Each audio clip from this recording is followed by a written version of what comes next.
नमस्कार प्रेक्षकांनो, आजच्या एपिसोडमध्ये इथे आता बाळाला घेऊन पोलिसांच्या देखरेखीखाली अमोली क्षितिजाला घेऊन भूमी आणि आकाश यांच्या घरी आलेली असते. बाळाची कस्टडी भूमी आकाशला आता कायमस्वरूपी मिळालेली असते, कारण ते बाळ त्यांचंच असतं. जरीसुद्धा इथे रागिनी आणि पौर्णिमा या दोघींनी मिळून बाळाला भूमीपासून कितीतरी दूर ठेवण्याचा जरी प्रयत्न केला असेल, तरी शेवटीला इथे भूमी जिंकलेली असते आणि क्षितिजा ही कायमस्वरूपी भूमी आणि आकाश या दोघांकडे आलेली असते.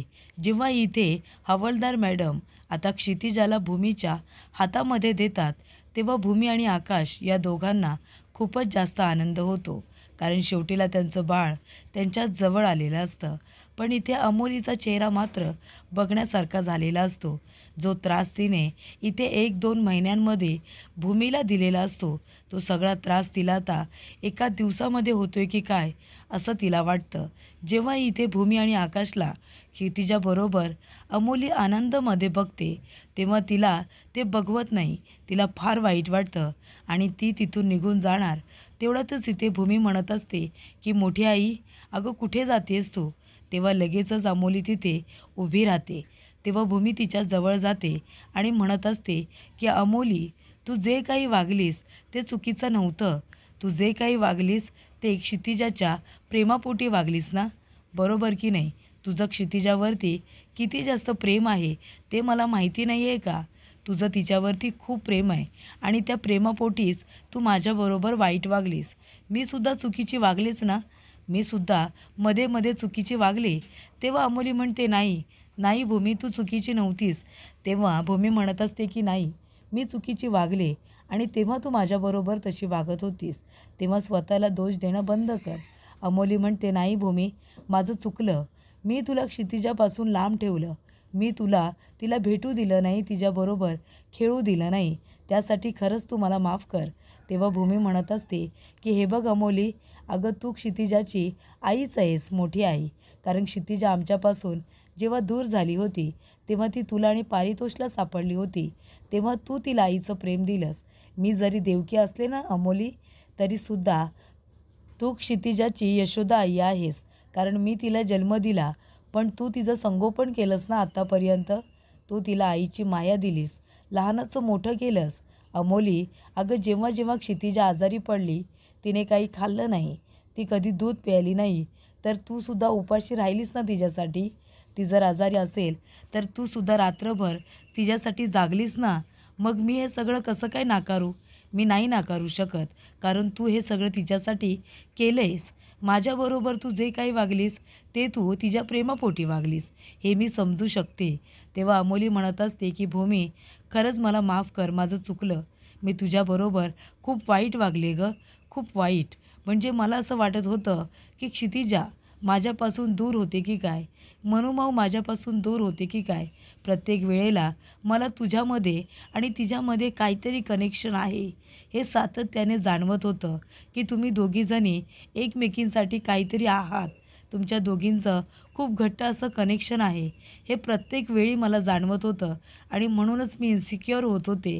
कारण का, माझ्या आयुष्यामध्ये बाळाचं सुख नाही आहे. इथे क्षितिजा माझ्या आयुष्यामध्ये आली आणि तेव्हा मला वाटलं की मी परिपूर्ण झाले आणि नंतर मला कळलं की तुझं असं म्हणणं आहे की क्षितिजा ही तुझी मुलगी आहे आणि तू तिला माझ्यापासून दूर करण्याचा प्रयत्न करतेस. असंच मला सातत्याने वाटत राहिलं आणि म्हणून मी चुकीची वागत गेले. म्हणजे मी इतकं आंधळं प्रेम क्षितिजावरती करत होते की तुझा चांगुलपणा मला कधी दिसलाच नाही गं. म्हणजे तिच्यावरच्या प्रेमापोटी मी तुझ्याबरोबर खूपच जास्त चुकीची वागले. तेव्हा इथे आता भूमी म्हणत असते, जाऊ दे अमोली, जे झालं ते झालं, त्याचा विचार करू नकोस. काही चुका तुझ्या झाल्या, काही चुका माझ्याही झाल्या. मी म्हणत नाही आहे की मी कधीच चुकीची नव्हते. पण हे बघ, मी तुला आता एक गोष्ट सांगते, तुझ्यावरती सुद्धा क्षितिजाचा अधिकार आहे आणि तुझा क्षितिजावरती अधिकार आहे. कारण का, तू क्षितिजाला इतके महिने तू तिला सांभाळलंस. त्याच्यामुळे आता जेव्हा जेव्हा तुला कधी क्षितिजाला भेटायचं असेल, तू यायचं. हे घर तुझं आहे, तू या घराचा मेंबर आहेस. तू आधी खूप चांगली वागत होतीस ना, नंतरला तू माझ्याबरोबर जे काही वागलीस ते सगळं विसरून जा. तू क्षितिजाला हवं तेव्हा भेटायला येऊ शकतेस, तिच्यावरती प्रेम करू शकतेस, तिच्याबरोबर तुला दिवसभर खेळायचं असेल ना, तू दिवसभर खेळू शकतेस. मी तुला अडवणार नाही. तुला हवं तेव्हा तू तिच्याबरोबर खेळायला येऊ शकतेस. तेव्हा इथे आता अमोलीला फार आनंद होतो. अमोली म्हणत असते, भूमी खरंच तू किती चांगली आहेस, पण मी तुला खूप चुकीचं समजले. प्लीज मला माफ कर भूमी, शक्य झालं तर मला माफ कर. तेव्हा भूमी म्हणत असते की अमोली तुला माफी मागायची गरज नाही आहे. उलट मला तुझे आभार मानायचे आहेत की माझं बाळ, माझी क्षितिजा एका चांगल्या आईकडे होती, एका चांगल्या इथे सुरक्षित आईकडे होती. तेव्हा इथे अमोली म्हणत असते की मी तिला पारितोष आल्यानंतर भेटायला येऊ शकते ना. तेव्हा भूमी विचारते, अगं तू विचारतेस काय, तू येऊ शकतेस आणि तू कधीही ये, हे घर तुझंच आहे. आम्ही वाट बघू हा मोठी आई. तेव्हा इथे आता भूमी म्हणत असते, आकाश आपलं बाळ किती नशीबवान आहे, त्याला 2-2 आईचं प्रेम मिळते बघ ना, मोठी आई आणि मी आई. तेव्हा इथे आता अमोली म्हणत असते की खरंच क्षितिजा खूप नशीबवान आहे की तिला तुमच्यासारखे आई बाबा मिळालेले आहेत. तेव्हा इथे अमोली म्हणते की मी तिला भेटायला येत जाईन आणि भूमी शक्य झालं ना तर मला माफ कर गं, तू मला इथे आता बाळाला भेटायला परवानगी देतेस आणि मी तिच्या प्रेमामध्ये इतकी वेडी झाले होते की मी तुला भेटण्यासाठी नकार दिला होता. तेव्हा भूमी म्हणते, आता तो विषय काढू नकोस, तुला जेव्हा कधी यायचं असेल ना तू कधी येऊ शकतेस, हे घर तुझंच आहे आणि क्षितिजा हे तुझंही बाळ आहे, ही गोष्ट लक्षात ठेव. तेव्हा इथे त्या दोघींमध्ये आता जे काही गैरसमज होते ते दूर झालेले असतात. ते बघून पौर्णिमा आणि रागिनी दोघीही खूप जास्त जेलस होत असतात. त्या दोघींना राग येत असतो. त्यानंतर आता क्षितिजा लक्ष्मीच्या पावलांनी घरामध्ये येत असते. तेव्हा इथे मनू आणि अथर्व दोघेही क्षितिजाचं आणि क्षितिजाच्या आईवडिलांचं स्वागत करत असतात. गुलाबाच्या पाकळ्या त्यांच्या अंगावरती टाकत असतात. त्यानंतर इथे पांढरा कपडा उंबऱ्यामध्ये अंथरलेला असतो आणि त्याच्यावरती आता क्षितिजाची पावलं उमटवलेली असतात. कारण का, ती आयुष्यभर लक्षात राहावी म्हणून. त्यानंतरला त्याच्यावरती पावलं उमटल्यानंतर ते कापड आता जपून ठेवलं जातं क्षितिजाची आठवण म्हणून. आणि त्यानंतरला देवी आईचा आशीर्वाद देण्यासाठी इथे भूमी आता क्षितिजाला घेऊन येते आणि आई योगेश्वरीच्या समोर बाळाला ठेवते. बाळाला सुद्धा देवी आईचा आशीर्वाद देते. तेव्हा भूमी म्हणत असते की आई योगेश्वरी, इतकी संकटं आली पण शेवटीला माझं बाळ माझ्याजवळ आलंच. तेव्हा इथे आकाश म्हणत असतो, हो ना, आणि याच्यामध्ये माझ्या भूमीचा खूप मोठा हात आहे. कारण का माझ्या भूमीने खूप मेहनत घेतली क्षितिजाला आमच्याकडे आणण्यासाठी. तेव्हा इथे आता मनू जोरात रडायला लागते आणि अथर्वसुद्धा रडायला लागतो. तेव्हा भूमी म्हणते, काय झालं मनू, काय झालं बाळा, का रडतेस तू. तेव्हा अथर्वच्या डोळ्यातसुद्धा पाणी असतं. आकाश म्हणतो, अथर्व अरे काय झालं, मानसी का रडते. आणि तो बघतो तर काय, अथर्वसुद्धा रडत असतो. तेव्हा इथे भूमी म्हणते, काय झालं मनू. तेव्हा मानसी म्हणते की भूमीताई, अगं तुम्ही दोघांनी किती काही सहन केलं गं एवढ्या दिवसांमध्ये, सांग ना, किती झटलात तुम्ही दोघंजणं, बाळासाठी तुम्ही किती रडलात ते आम्ही आमच्या डोळ्यांनी बघितलं आहे. तुम्हाला खूप काही सहन करावं लागलं पण शेवटीला बाळाचं सुख तुमच्या आयुष्यामध्ये आलंच, आपली क्षितिजा आपल्याकडे परत आली. तेव्हा भूमी म्हणत असते की हे बघ मनू, जे काही आम्ही सहन केलं ते केलंच गं, कारण तो आमच्या नशिबाचा भाग होता. पण आनंदाची गोष्ट काय आहे की आपल्याकडे आपली क्षितिजा परत आली. जेव्हा क्षितिजा आमच्याकडे परत आली ना अमोलीकडून, जेव्हा मी तिला हातामध्ये घेतलं तेव्हा असं वाटलं की ते दुःख काहीच नव्हतं. तिच्या येण्यामुळे जो काही आम्हाला आनंद झाला त्याच्यापुढे जे काही आम्ही दुःख सहन केलं ते काही नव्हतं, ते क्षुल्लक वाटायला लागलं. इतका आनंद आम्हाला आता झाला. तेव्हा इथे आकाश म्हणत असतो की बघतेस ना क्षितिजा, हे आहेत भूमी, आता यांची ओळख करून देऊया आपण. हा आहे अथर्व काका आणि ही आहे मानसी काकू आणि मानसी मावशी पण, काकू मावशी, हो की नाही. तेव्हा इथे मनू म्हणत असते, नाही मी आहे मनू मावशी. त्यानंतर इथे भूमी खूपच जास्त खुश होते आणि आपल्यासाठी आपल्या बहिणीला इतकं वाईट वाटलं, तिला इतकं दुःख झालं, आमचा त्रास तिला कळला याचा तिला खूप आनंद हा झालेला असतो.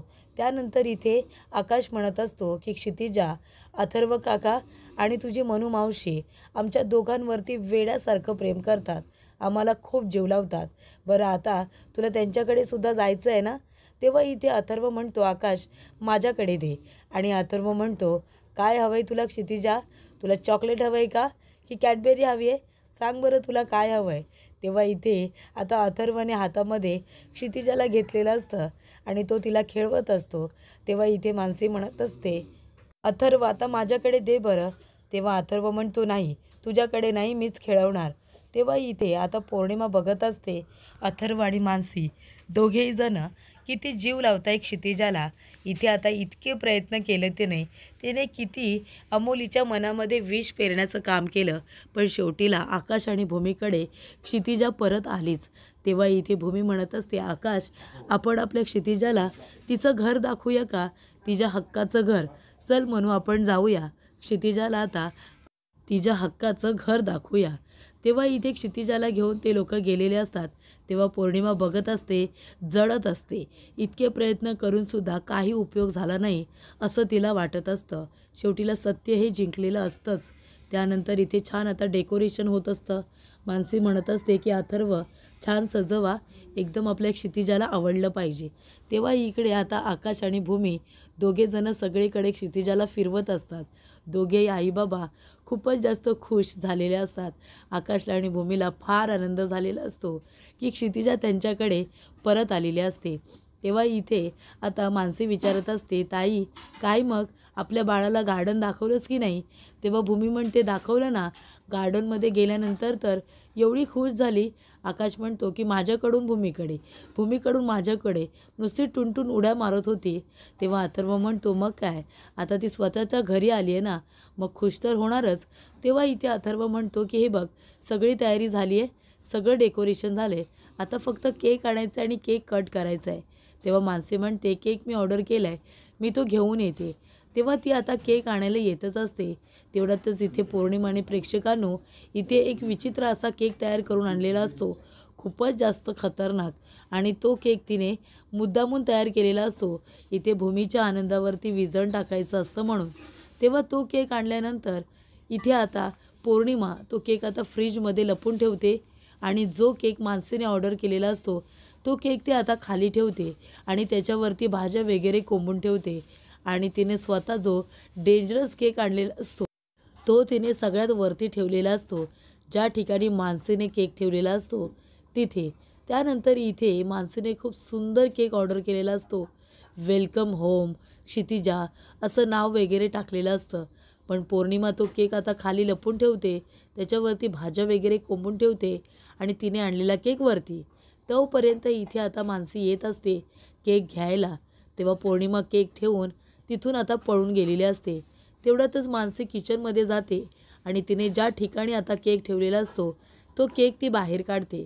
तो केक बाहेर काढल्यानंतर तो इथे दरवाजा वगैरे फ्रीजचा बंद करून ती केक आता बाहेर घेऊन जाते. तेव्हा इथे पौर्णिमा बघत असते की मानसी तो केक घेऊन आता बाहेर जायला निघाली. तेवढंच ती दरवाजा बंद करून आता आपल्या रूमकडे वळते. त्यानंतर प्रेक्षकांनो क्षितिजा परत आलेली असते. तेव्हा इथे अथर्व आता फोटो सेशन करत असतो. इथे भूमीने क्षितिजाला उचलून घेतलेलं असतं. आकाश, भूमी आणि क्षितिजा तिघेजणं उभे राहून इथे आता त्यांचे अथर्व फोटो काढत असतो. तेव्हा पौर्णिमा म्हणत असते की घ्या आता बघा मी काय केलं ते. तुम्ही खूप आनंदी आहात ना. भूमीचा आनंद मला काही बघवत नाही आहे. तिच्या आनंदावरती विरजण टाकण्यासाठीच मी आता तो केक ऑर्डर केलेला आहे. आत्ता खरी मजा येणार जेव्हा तुम्ही केक कट करणार. पण ही मानसी कुठे आहे? ते अजूनपर्यंत केक घेऊन कशी नाही आली असं इकडे आता पौर्णिमाला वाटत असतं. त्यानंतर प्रेक्षकांनो इथे आता पौर्णिमा असा विचार करत असतानाच मानसी त्या ठिकाणी आलेली असते. मानसी आल्यानंतर तिने जो केक आणलेला असतो तो केक ती आता इथे ठेवते. छान डेकोरेशन केलेलं असतं. त्या केकवरती इथे क्षितिजाची पावलं जशी आहेत तशी पावलंसुद्धा असतात. क्षितिजाचं नाव असतं, तिचं स्वागत म्हणून वेलकम होम केलेलं असतं. तेव्हा तो केक बघून आता पौर्णिमाचे डोळे मोठे होतात. पौर्णिमा म्हणत असते, अरे हा केक तर मी लपून ठेवला होता ना, मग हा केक मानसी कसा काय घेऊन आली? तेव्हा इथे पौर्णिमा विचारात पडलेली असते. तेव्हा मानसी तिच्याकडे बघतच राहते. मानसीला पौर्णिमाचा राग आलेला असतो, कारण तिला माहिती असतं हे कारस्थान दुसरं तिसरं कोणाचं नसून पौर्णिमाचंच आहे. कारण या घरामध्ये क्षितिजा परत आली आहे. इथे माझ्या बहिणीला आणि जिजूंना एवढा आनंद झाला आहे, तो आता कसा काय बरं तिला बघवेल? तिला अजिबात बघवणार नाही आहे. तेव्हा हे सगळं कारस्थान पौर्णिमाचंच आहे. आणि इथे आता मानसीला आठवतं की मी तर केक वरती ठेवला होता. मग ती जेव्हा तो केक घेऊन जात असते तेव्हा तिचं लक्ष जातं. ती म्हणते की भाज्या कोणी अशा कोंबल्यात? मी तर भाज्या व्यवस्थित सुटसुटीत ठेवल्या होत्या, अशा कोंबलेल्या कोणी? तेव्हा इथे आता लगेचच म्हणू त्या भाज्या व्यवस्थित ठेवायला जाते. तेव्हा ती बघते तर इथे केक खाली असतो. ती म्हणते की हा सारखाच केक कुणी मागवला आहे? मी सुद्धा केक मागवला आहे ना, तो तर आला आहे, मग हा केक कुणी मागवला आहे? म्हणून ती तो केकचा बॉक्स बाहेर काढते आणि तो उघडते. बघते तर काय, तो केक तिनेच ऑर्डर केलेला असतो, खूपच छान असा. आणि मग ती विचार करते हा केक कुणी मागवला आहे? म्हणून ती केक आता उघडून बघते तर काय, त्याच्यामध्ये आता एक डेंजरस बाळाचा चेहरा असतो, खूपच जास्त भयानक. तेव्हा इथे मनू तो बघते, ती स्वतःच खूप जास्त घाबरते आणि ती म्हणत असते की अरे देवा, हा केक कुणी ऑर्डर केला असेल? मला माहिती आहे हे काम दुसरं तिसरं कुणाचं नसून हे काम फक्त आणि फक्त पौर्णिमाच करू शकते. त्यामुळे इथे आता मानसी खूपच जास्त रागवलेली असते. ती म्हणत असते की पौर्णिमा काही गप्प बसणार नाही आहे. त्यानंतर ती एक काम करते, ज्या ठिकाणी आता पौर्णिमाने मानसीने आणलेला केक ठेवलेला असतो त्याच ठिकाणी मानसी पौर्णिमाने आणलेला केक ठेवते आणि त्याच्यावरती ती भाजीपाला जसा तिने कोंबून ठेवलेला असतो तसाच कोंबून ठेवते, जेणेकरून तिला संशय येऊ नये म्हणून. त्यानंतर इथे आता मानसी तो केक घेऊन बाहेर येते आणि मग तो केक आता तिने जो ऑर्डर केलेला असतो तो इथे आता भूमी आणि आकाशला दाखवते. तेव्हा भूमी आकाश ते कौतुक खूपच जास्त करत असतात. त्यांना तो केक फार आवडतो. त्या केकचं कौतुक ते खूप करत असतात. तेव्हा इथे आता पौर्णिमा मानसीकडे बघायला लागते. मानसी तिच्याकडे रागाने बघत असते, कारण मानसीला कळलेलं असतं की हा जो काही केक आहे ना, तो दुसरा तिसरा कोणी नाही, पौर्णिमाने बदलला होता. आणि तो इतका भयानक केक ऑर्डर केला होता फक्त का, तर इथे आनंदामध्ये विरजण टाकायचं आहे. म्हणूनच ना, तिला इथे ताईचं सुख अजिबात बघवत नाही आहे. त्यानंतर इथे आता पौर्णिमा म्हणत असते की ही मानसी पण ना, हिनेच हा केक बदलला असेल, हिला माझ्यावरती संशय आला असेल का? त्यानंतर प्रेक्षकांनो, इकडे आता केक वगैरे कट केला जातो. तेव्हा अथर्व म्हणत असतो की आकाश, अरे थोडा चाटव ना आपल्या क्षितिजाला, थोडंसं चाटव. तेव्हा इथे मनू म्हणते नाही, नको नको, कशाला उगाच. तेव्हा इथे आकाश आता थोडासा केक आता त्याच्या बोटाला घेतो आणि इथे क्षितिजाला थोडासा केक फक्त चाटवतो. तेव्हा इथे क्षितिजासुद्धा तो खाते. तेव्हा आकाश तिच्याकडेच बघत असतो. भूमी आणि आकाश दोघेजणं बाळाकडेच बघत असतात. त्यांना खूप आनंद झालेला असतो की बाळ इतक्या दिवसानंतर त्यांच्याकडे परत आलेलं असतं. त्यामुळे इथे आता पौर्णिमाला राग आलेला असतो की त्यांच्या आनंदावरती तिला विरजण टाकता आलं नाही म्हणून. तेव्हा इथे आता मानसी म्हणत असते की का आता आपण सगळेजण केक खाऊया, कारण कसं आहे ना, काही लोकांना इथे गोड आवडत नाही, पण आपण माणसंसुद्धा गोड आहोत आणि केकसुद्धा गोडच आहे, नाही का? तेव्हा पौर्णिमाला राग येत असतो. पौर्णिमा तिच्याकडे रागाने बघत असते आणि मानसीसुद्धा तिच्याकडे रागानेच बघत असते, कारण आपल्या बहिणीचा आनंद एका बहिणीला बघवत नाही आहे, ही गोष्ट काही तिला आता पचनी पडत नसते. तर प्रेक्षकांनो, पुढील भागामध्ये आपण बघूया. इथे भूमी म्हणत असते की आकाश, अरे क्षितिजा आपल्याकडे परत आली, आपण केस जिंकलो, सगळं काही आता ठीक झाले, पण त्या मास्टर माइंडचं काय आकाश? तो मास्टर माइंड सापडलेला नाही आहे. अरे कोण आहे, कोण तो माणूस ज्याने आपल्या क्षितिजाला आपल्यापासून दूर ठेवलं, आपल्या दोघांना इतका त्रास दिला, बरोबर की नाही? मग आपण आता त्या मास्टर माइंडचा शोध घ्यायला नको का? मला तर वाटतंय की घेतलाच पाहिजे. तर इकडे आता त्या बबनचा फोन आलेला असतो. त्यांनी सांगितलेलं असतं की आकाश सरांच्या गाडीचा इथे आता ब्रेक काढलेला आहे, दोन्ही ब्रेक फेल केलेले आहेत. तेव्हा इथे भूमीला आता बाहेर जायचं असतं. तेव्हा आकाश म्हणतो, खरंच तू येणार आहेस? खरंच आपण जाऊया का? तेव्हा भूमी म्हणते जाऊया ना. तेव्हा आकाश म्हणतो की ठीक आहे, जा मग तुम्ही जाऊन आता तयार व्हा, आपण दुपारपर्यंत निघूया, असं सुद्धा आकाश म्हणत असतो. तेव्हा इथे रागेने म्हणते की निघा निघा, जिथे कुठे जायचं आहे ना तिथे जा, कारण हा तुमचा प्रवास आता शेवटचा प्रवास असणार आहे. 8 दिवसांपूर्वी आकाश तुझ्या आईवडिलांनासुद्धा असंच मारलं होतं रे, त्यांना संपवलं होतं आणि आतासुद्धा तुझ्या आईवडिलांसारखं तुलाही संपवणार, असं इकडे आता रागिनी म्हणत असते. त्यानंतर रागिनी आता स्वतःच हसत असते. तिने इथे आकाश, भूमी, मानसी, अथर्व आणि त्याचबरोबर क्षितिजा सगळ्यांना एक साथ मारण्याचा तिने प्लॅन केलेला असतो. त्यामुळे प्रेक्षकांनो, इथे आता रागिनी खूपच मोठी आता विलन ही झालेली असते. म्हणून ती आता खूपच विचित्र आता वागत असते.